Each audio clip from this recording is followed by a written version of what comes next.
नमस्कार विद्यार्थी मित्रांनो, मी गायत्री तुम्हा सगळ्यांचं मनापासून स्वागत करते। विद्यार्थी मित्रांनो, बॉम्बे हायकोर्टच्या दृष्टीने अत्यंत महत्त्वाचे असलेले विषय चालू घडामोडी आणि स्टॅटिक जीके या दोन विषयाबद्दल आपण बोललो, बरोबर।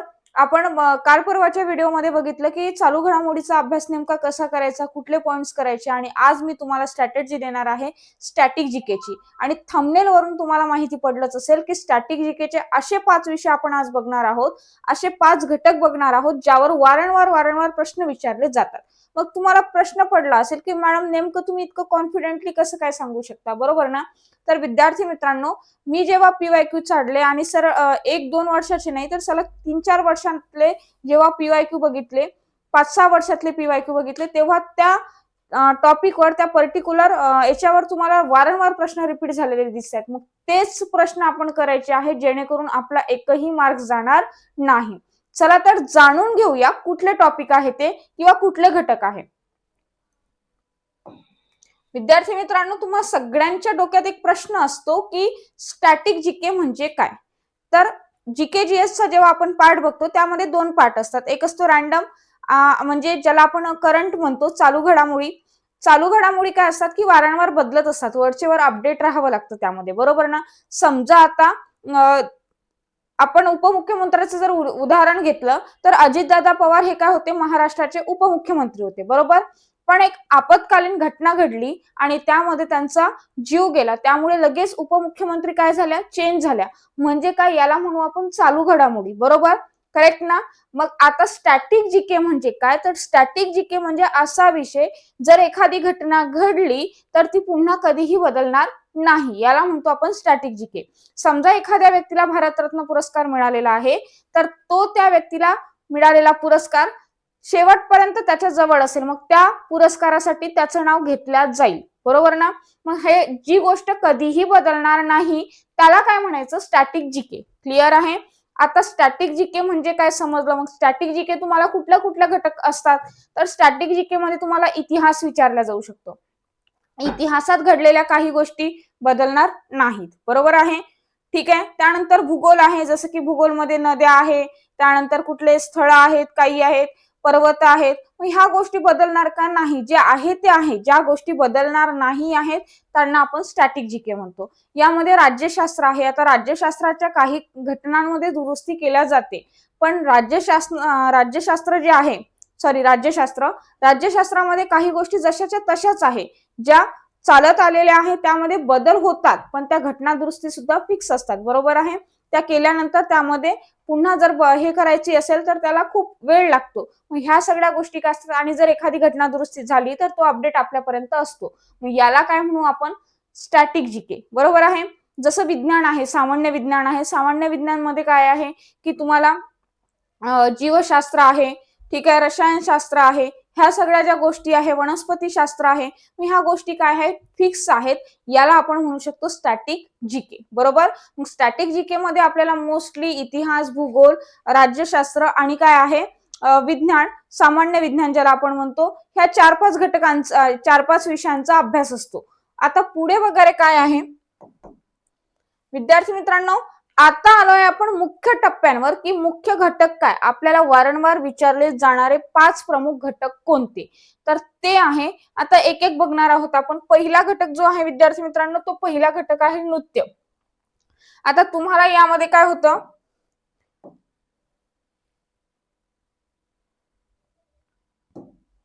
तुम्हाला यामध्ये नृत्य विचारले जातात, म्हणजे कुठल्या राज्याचं आहे, यामध्ये एक असते की कुठलं नृत्य कुठल्या राज्याचं आहे, ठीक आहे। नृत्यवर नृत्य प्रकार विचारले जातात, तर ते नृत्य जसं भरतनाट्यम आहे तर भरतनाट्यम नेमकं कुठल्या राज्याचं आहे, ठीक आहे। त्यानंतर लावणी जो डान्स फॉर्म आहे तो लावणी कुठल्या राज्याचा आहे, महाराष्ट्राचा आहे, ठीक आहे। मोहिनी अट्टम कुठला आहे, हे असे नृत्य प्रकार तुम्हाला विचारले जातात। किंवा त्या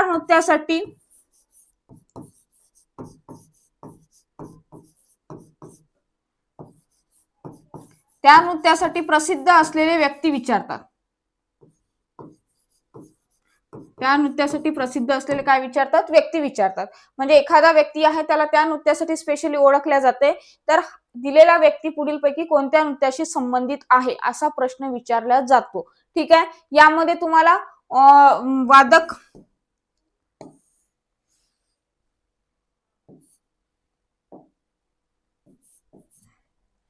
यामध्ये तुम्हाला आणखी एक घटक विचारतात, वाद्य विचारले जातात, वाद्य आणि संबंधित व्यक्ती.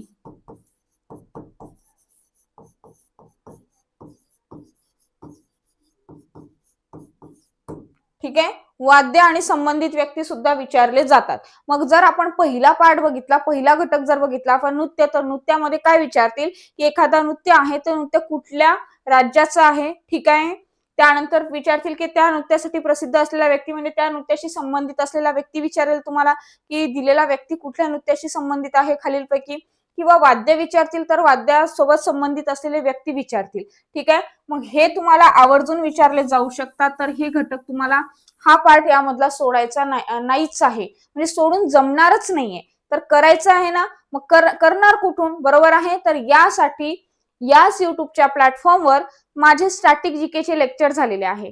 तुम्ही जर सर्च केलं तर तुम्हाला नृत्यासाठी नक्की लेक्चर दिसेल आणि त्यामध्ये सगळे नृत्य मी कव्हर केलेले आहे आणि तेच प्रश्न घेतलेले आहेत जे वारंवार विचारले गेले, बरोबर. तर हे लेक्चर नक्की बघा आणि हा टॉपिक आजच कव्हर करून ठेवा. पुढचं काय आहे पुढे बघा विद्यार्थी मित्रांनो. पुढला पार्ट आहे ऐतिहासिक स्थळे. काय आहे रे? ऐतिहासिक स्थळे.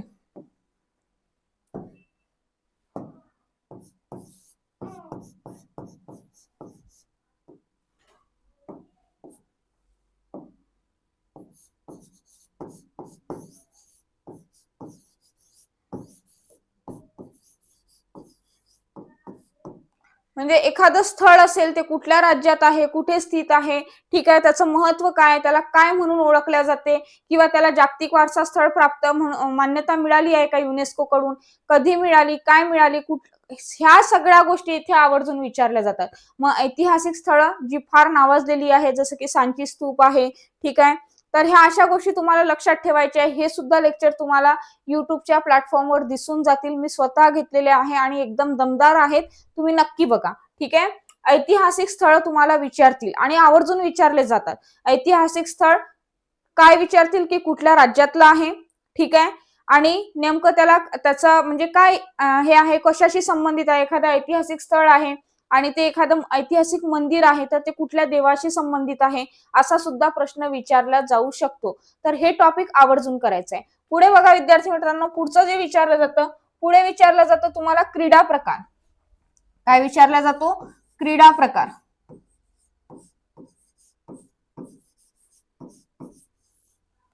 क्रीडा प्रकार विचारला जातो.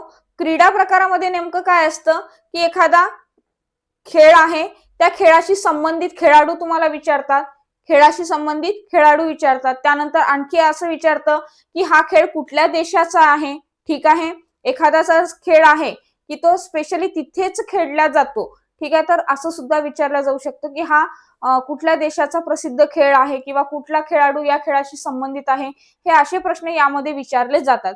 तर हा खूप महत्वाचा आहे. त्यानंतर या खेळासाठी कुठल्या खेळाडूला पुरस्कार मिळालेला आहे, असे सुद्धा प्रश्न यामध्ये पडतात. ठीक आहे, तर तो करंटचा सुद्धा भाग झाला. पण हे लक्षात ठेवा की खेळ आणि खेळाडू तुम्हाला आवर्जून विचारले जातात. ठीक आहे, हे एवढं लक्षात ठेवायचं आहे. पुढचा पार्ट जो तुम्हाला करायचा आहे तो आहे उत्सव. तो काय आहे? उत्सव. म्हणजे नेमकं काय, तर एखादा उत्सव कुठल्या स्टेटसाठी आहे, कुठल्या स्टेटचा फेमस आहे. ठीक आहे, कुठल्या देवाशी संबंधित आहे. ठीक आहे, कधी साजरा केला जातो, त्यामागची पार्श्वभूमी काय आहे, असे प्रश्न तुम्हाला थोडक्यात यावर विचारले जातात.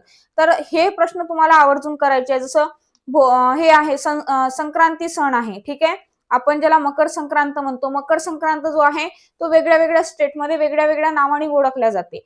मग त्याला कुठल्या स्टेटमध्ये म्हणजे कुठल्या राज्यात कुठल्या नावाने ओळखले जाते असा सुद्धा प्रश्न विचारला जाऊ शकतो. दुसरा प्रश्न विचारला जाऊ शकतो की एखादा जर उत्सव आहे तर हा उत्सव खालीलपैकी कोणत्या देवाशी संबंधित आहे, असा सुद्धा प्रश्न यावर विचारला जाऊ शकतो. तर तुम्हाला प्रत्येक राज्य आणि तिथे साजरा करण्यात आलेला मुख्य उत्सव एवढं तुम्हाला करायचं आहे. आणि एखादा उत्सव ज्याचे आपली लिंक लागत नाही की हा कुठल्या देवाशी संबंधित आहे, तो स्पेशली विचारला जातो, ते सुद्धा आपल्याला करायचं आहे. डन आहे विद्यार्थी मित्रांनो. आणि पुढचा आणि महत्वाचा पार्ट आहे क्रांती विचारल्या जातात. यामध्ये जसं की हरित क्रांती आहे, श्वेत क्रांती आहे. ते क्रांती कोणत्या पिकाशी संबंधित आहे?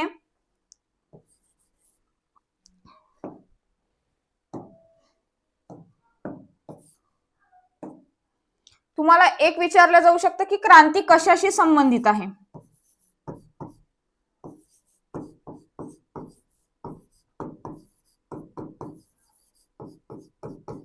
आणि त्या क्रांतीचे काय विचारले जातात? जनक विचारले जातात. जसं की हरित क्रांती आहे, हरित क्रांती कोणत्या पिकांशी संबंधित आहे? हरित क्रांतीचे जनक कोण आहे? श्वेत क्रांती आहे, श्वेत क्रांती कोणाशी संबंधित आहे?